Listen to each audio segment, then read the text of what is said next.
this. Here we go. Hey folks, it's Joe with another cool car today.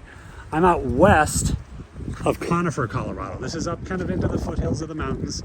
Denver is way down that way, but we've got a super cool car. This is a 2012 Cayman R that's been converted into a GTB1 PCA club race car. Of course, I have the front splitter off for ease going on and off the lift. We're in the trailer. We have two brand new ones and one used one that'll go with the car. Let me just give you a little walk around. It's really nice. There are no dents or dings to speak of. Of course, it's a race car. If you look down at the bottom of the doors, okay, more on the other side, you can see a little of the paint chipping from the rocks coming up off the track, but it's not bad at all. You know, normally you look at the Caymans and they get really chewed up, and it's not. So this is called Peridot Metallic, beautiful, beautiful green, not super common at this time, but it's a great color for the Cayman R. Originally built by Speedsport Tuning. We're still working on the automotive archaeology of getting all the details of the car, but it's really, really nicely done. It's got Moton remote reservoir dampers. Of course, it's got the big brakes. Those are not Cayman brakes. Those are, I believe, GT3 turbo, 8-piston calipers, I think. Huge. All legal for GTB1. Two-piece rotors. I put my finger on the edge of the rotors. There is no lip on them at all, so they're beautiful shape. We've got Fab Speed headers, Fab Speed exhaust. You can see the vent here cut out in the rear bumper cover. We've got the aftermarket setup for the rear wing, which of course is legal for GTB1. You couldn't do that in a stock class. Manual release here. There's our remote reservoir dampers. Mostly Tarret suspension stuff. There's another brand. I did an underbody video of that, of the front suspension. The owner of this car put in a Chillout system. This is brand spanking new. Maybe it's been to the track once. If you've studied these at all, oh my gosh, so nice compared to a cool suit where you have to put the ice in it, and also way more expensive. Of course, this is your intake for the Chillout here, properly done down into the system down there.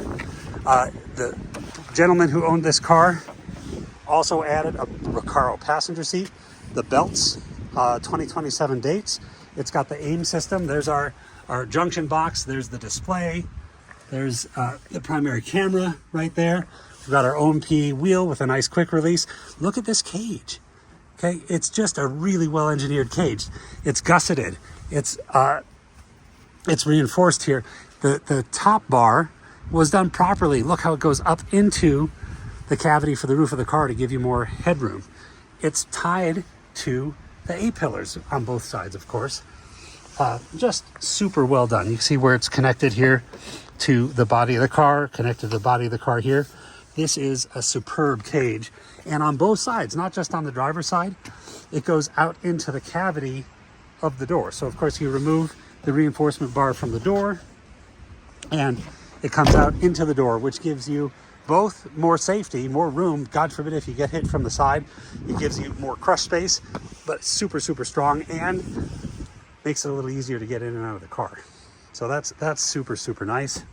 What else can I tell you? The CAE shift mechanism. We've got the nice setup here. We've got the gear pump.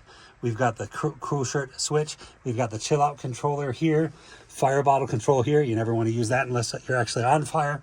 Now this car was run one race with the previous owner. Unfortunately, the gentleman who owned this car passed before he was able to take it racing. He bought it just a little over a year ago. You can look on PCAR Market. It was on there. You can see what he paid. You can see the details that were given at that time. Everything's transparent here. But the previous owner teched it for PCA Club Racing in 2022 and ran one race at New Jersey Motorsports Park. But we, a little automotive archaeology here. In August of 15, we believe this is when it was first teched, probably when Speedsport just finished it, to run PCA Club Racing. Not a lot of miles. It has, well, I can't show you now, has just over 26,000 miles on it. So it's not like it's done, years and years and years of full schedules. with 26,000 miles, that's not a whole lot. So like I said, we're still working on the archaeology of the car. You can see the GT3 bumper cover here with the cutouts, of course the vents. I think we mentioned we have 2 brand new and 1 used splitter that will come with the car.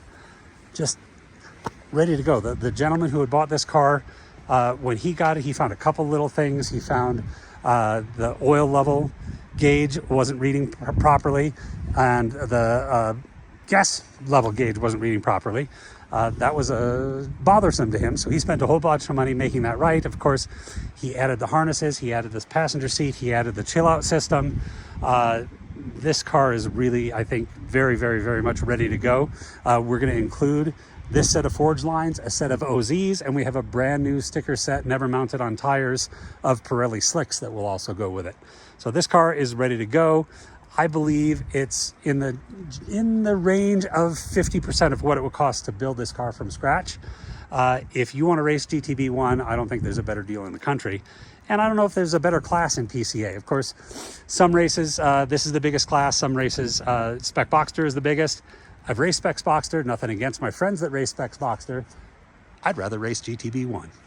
If you have any questions, if you'd like to see detailed pictures, if you'd like to see the underbody video, if you'd like to see anything else that I may be able to share, just give me a call. My number is 720-382-6167. And I thank you again for watching.